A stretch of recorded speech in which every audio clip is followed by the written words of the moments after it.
নমস্কার, বঙ্গের ছেলে সবাইকে সাদর আমন্ত্রণ। আজ আমি পুরভরা শিম ভাজছি।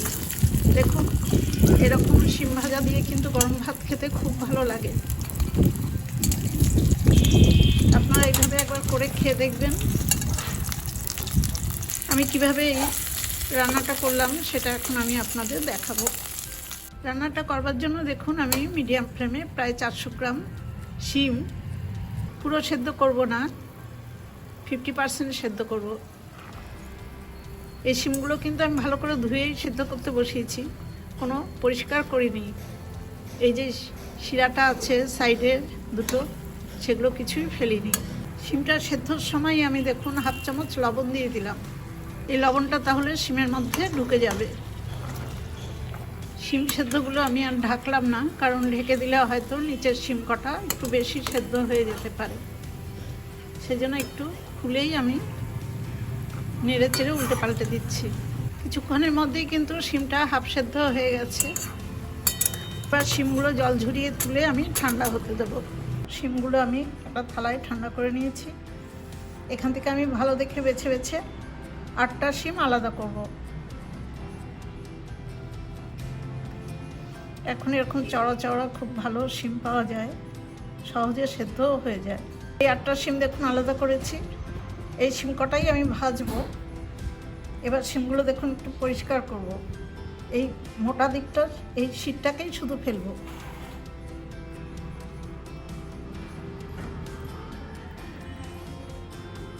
আর এটা এরকম ভাগ হয়ে গেল, একটা পাশ কিন্তু জোড়া থাকবে।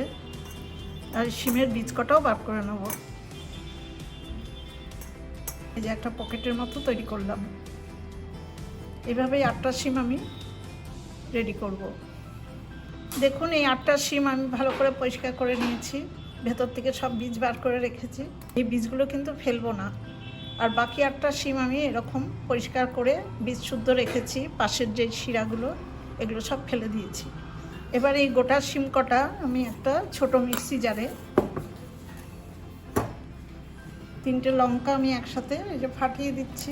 এই লঙ্কা 3টে আর একটু ধনে পাতা, আর যে শিমের বীজগুলো বাদ দিয়েছি সেই শিমের বীজগুলো দিয়ে দিলাম।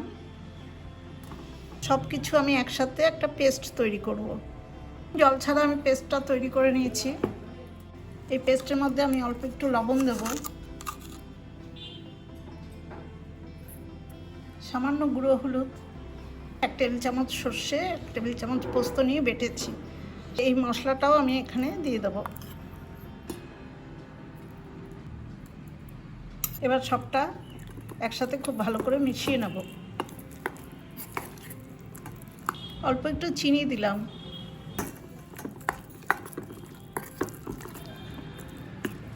ভালো করে মিশিয়ে নিয়েছি। এবার এই শিমের যেই ফাঁকা জায়গাটা, সেখানে আমি 1 চামচ করে এই পেস্টগুলো ভরে দেব।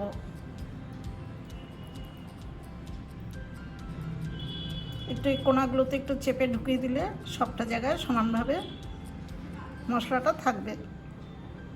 দেখুন এরকম।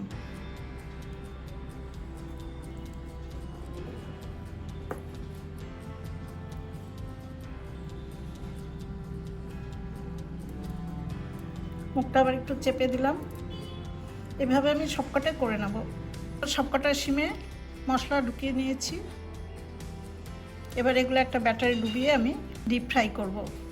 সেজন্য একটা ব্যাটার তৈরি করব।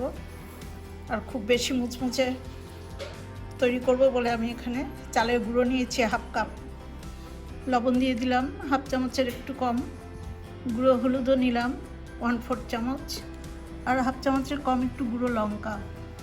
শুকনো উপকরণগুলো ভালো করে আমি মিশিয়ে নিলাম। এবার নর্মাল টেম্পারেচারের জল দিয়ে আমি একটা ব্যাটার তৈরি করে নেব। অল্প অল্প করে জল দেব।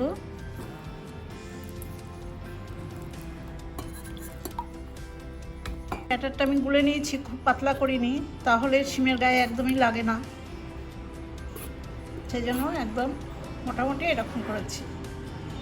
এই শিমগুলো এই ব্যাটারে ডুবিয়ে ডুবিয়ে ডুবো তেলে ভেজে নেব।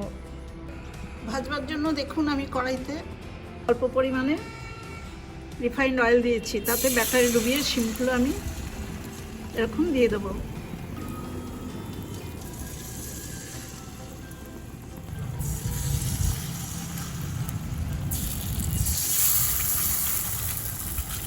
আমি 4টে শিম দিয়ে দিলাম। এখন আমি 4টে শিমই ভাজবো, বাকি 4টে ফ্রিজে রেখে দেবো, প্রয়োজন মতো আমি পরে ভেজে নেব। এবার কিছুক্ষণ একটা দিক হয়ে গেলে তারপর আমি উল্টে দেবো। ফ্লেমটা মিডিয়াম টু হাই করে দিয়েছি। এখন পেছন দিকটা 1-1.5 মিনিট হয়ে গেছে, আমি একটু উল্টে দেবো।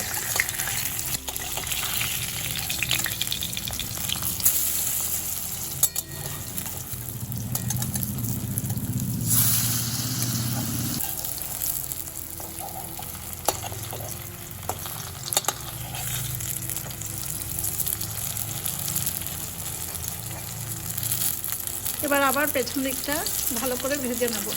উল্টো দিকটাও 1-1.5 মিনিট হয়ে গেছে, আমি আবার উল্টে দিচ্ছি।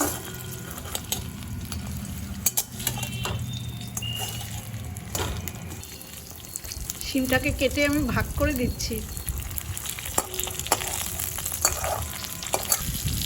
পুরভরা শিম আমার ভাজা হয়ে গেছে,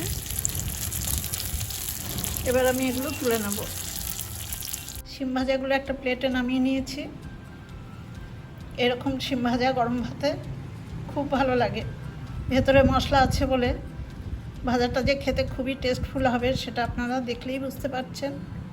আমার এই শিম ভাজার রেসিপিটা দেখে আপনাদের যদি ভালো লাগে তাহলে আমার ছোট্ট চ্যানেলটাকে সাবস্ক্রাইব করে আমার পাশে থাকবেন, বেল আইকনটাও প্রেস করে দেবেন, লাইক করবেন, শেয়ার করবেন আর কমেন্টস করে জানাবেন কেমন হলো। সবাই খুব ভালো থাকবেন, সুস্থ থাকবেন। ধন্যবাদ।